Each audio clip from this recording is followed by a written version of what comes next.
Welcome. Today I will talk about patriotism, मतलब देशभक्ति। देशभक्ति का मतलब क्या होता है, और दूसरी चीज़ इसके बारे में बात करूँगा कि असल में देशभक्त होता कौन है, और तीसरी चीज़ कि कैसे इस विचार का, इस विचारधारा का, या फिर कहें इस प्रिंसिपल का गलत यूज़ लिया जाता है, इसको कैसे मिसयूज़ किया जाता है, और बहुत ज़्यादा मिसयूज़ किया जाता है हर जगह लगभग। सबसे पहले देखते हैं पेट्रियोटिज्म होता क्या है, देशभक्ति क्या होती है। देशभक्ति के नाम से ही पता चलता है कि लॉयल्टी रखना अपने देश के प्रति।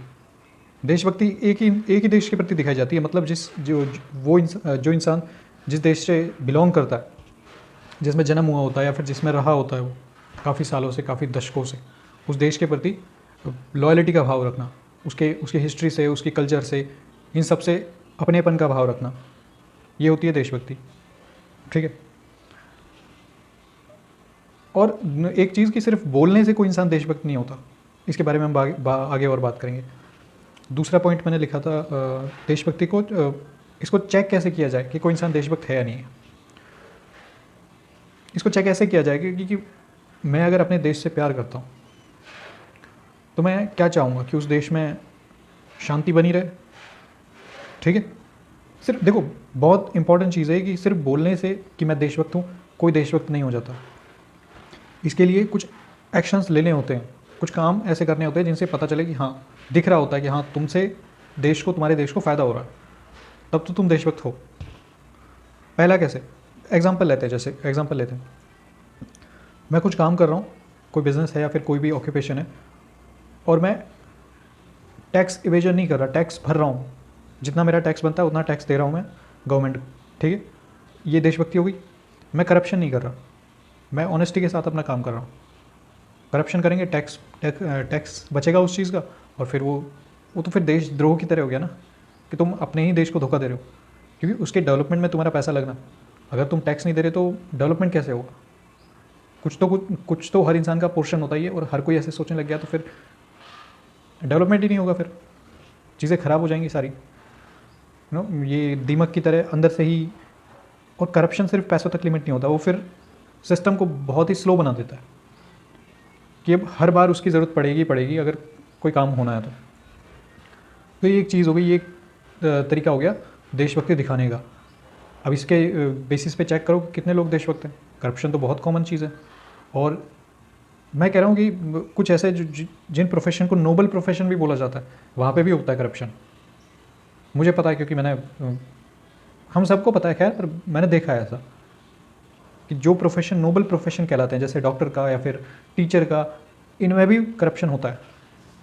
तो इसका मतलब है इंसान को मौका मिलता है, मौका मिलना चाहिए, वो हर जगह करप्शन, वो ज़्यादातर लोग करेंगे ये चीज़।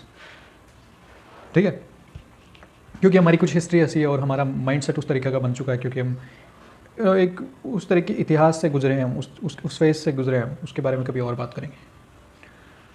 ठीक है, एक चीज़ हो गई।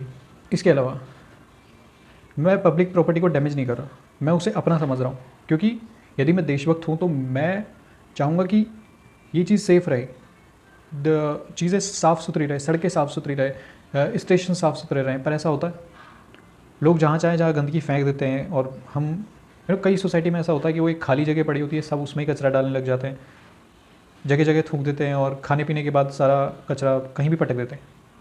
तो ये देशभक्ति कहाँ से हुई। समझना पड़ेगा ये चीज़ें कि मैं अपने देश से प्यार करता हूँ, सिर्फ इतना कहने से कोई इंसान देशभक्त नहीं होता। वो तो फिर ऐसा है कि तुम अप्रूवल के लिए बहुत ही अच्छा आइडिया मिल गया है, क्योंकि कुछ ऐसे आइडिया होते हैं जिनके बेसिस पे तालियां बजवाना बड़ा आसान होता है। तो तुम तालियां बजवाने के लिए, लोगों की आंखों में अपने आप को अच्छा दिखाने के लिए ये सब बोल रहे हो, वरना असल में तो तुम नहीं हो। अगर ये सारे काम कर रहे हो, तुम गंदगी फैला रहे हो, और तुम सिर्फ अपना सोच रहे हो।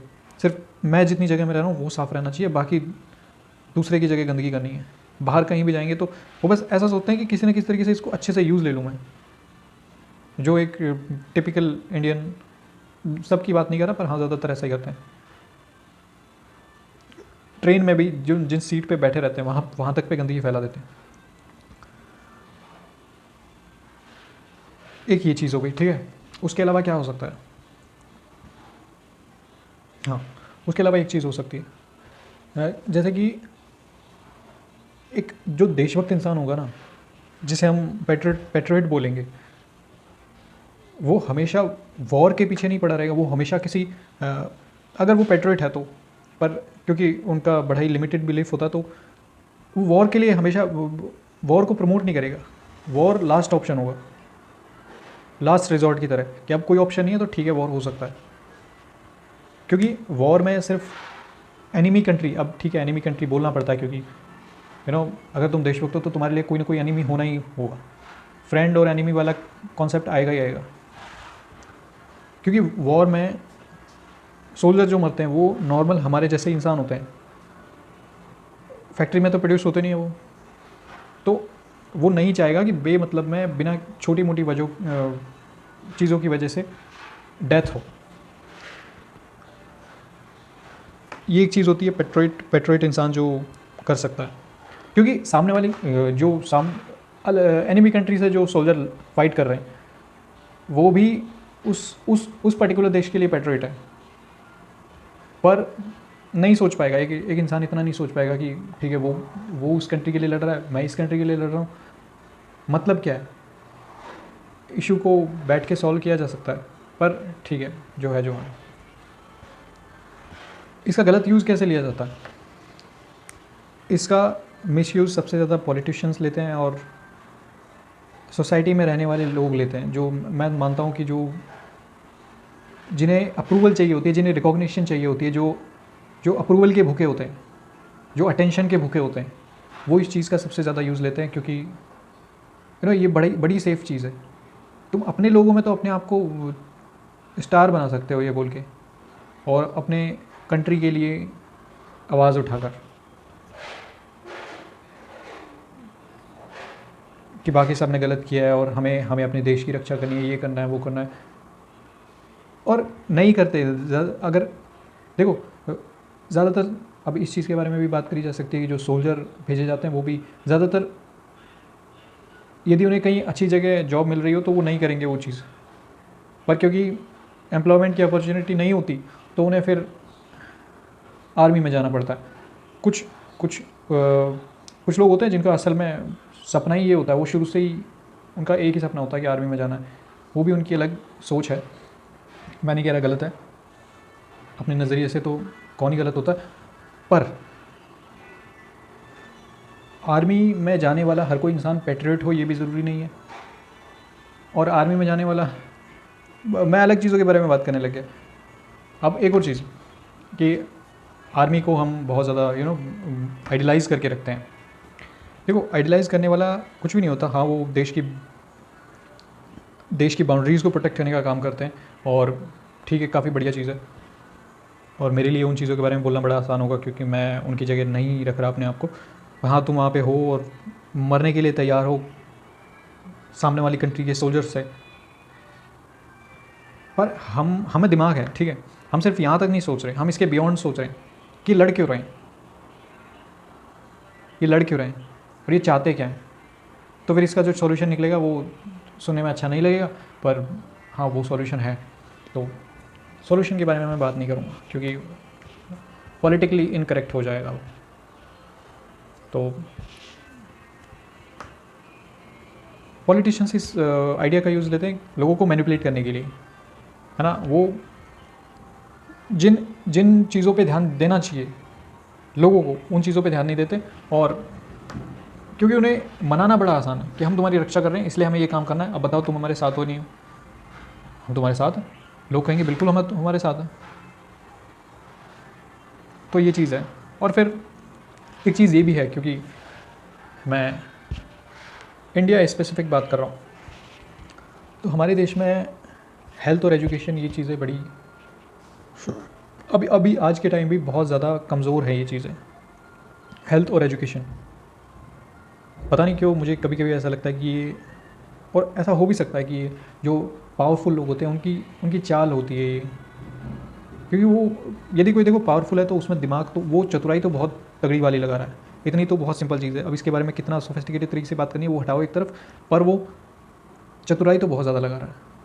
और वो नहीं चाहता कि जो लोअर हायरार्की में, जो लोअर क्लास के जो लोग हैं वो एजुकेटेड हों, उनको अच्छी हेल्थ मिले। और हेल्थ को भी हटा लो एक तरफ, एजुकेशन, यदि एक इंसान को एजुकेशन अच्छी दे दी और उसे अच्छे से एजुकेट कर दिया, एजुकेट करना मतलब होता है पूरी तरीके से लाइफ के बारे में हर चीज़ की समझ हो उसे, जो होना चाहिए और जो नहीं होना चाहिए उसकी समझ हो उसे। यदि किसी इंसान को एजुकेट कर दिया जाए तो फिर अपने सारे राइट्स खुद ही ले लेगा। वो एजुकेशन सबसे पावरफुल एम्पावरमेंट का मेथड है। हेल्थ भी मैं बाद में कंसिडर करता हूँ, क्योंकि हेल्थ भी वो अपने आप सही कर लेगा यदि उसे अच्छे से वो एजुकेट हो जाए तो सब चीज़ों के बारे में। तो ये पावरफुल लोगों की शायद एक चाल रहती है कि हमें एजुकेशन नहीं देनी, और एजुकेशन देनी भी है तो बड़ी घिसी पिटी सी देनी है। हिंदी ग्रामर पढ़ा देंगे, इंग्लिश ग्रामर पढ़ा देंगे और मैथ के सवाल करवा देंगे, साइंस के कुछ चीज़ें पढ़ा देंगे। पर वो सारी चीज़ें मुझे लगता है कि ये सारी चीज़ें काम की हैं, पर इनसे कहीं ज़्यादा काम की होती है फ़िलॉसफी, साइकोलॉजी, जिससे इंसान को समझ आता है कि मुझे हम लोगों को किस तरीके से मैनिपुलेट किया जाता है, इंसान को किस तरीके से मैनिपुलेट किया जाता है, और ये जो भी जैसा भी है वो क्यों है। ये फ़िलॉसफी जैसी चीज़ ये कोर सब्जेक्ट होती है, दिमाग खोलती है इंसान का। बाकी मैथ साइंस ये सारी चीज़ें अच्छी हैं, बहुत ज़्यादा अच्छी हैं, साइंस तो बहुत ज़्यादा अच्छी है, पर उनको जो एक लाइट की तरह होती है ना, जो उन्हें एक रास्ता दिखाती है अपनी लाइफ में, वो मुझे लगता है फ़िलॉसफी है, जिसको मदर ऑफ ऑल सब्जेक्ट भी बोलते हैं, और वो एक रीज़न है उसको ऐसा बोलने के पीछे। तो ये इन चीज़ों को भी कंसिडर किया जाना चाहिए, तभी एक इंसान असल मायने में एम्पावर हो पाता है।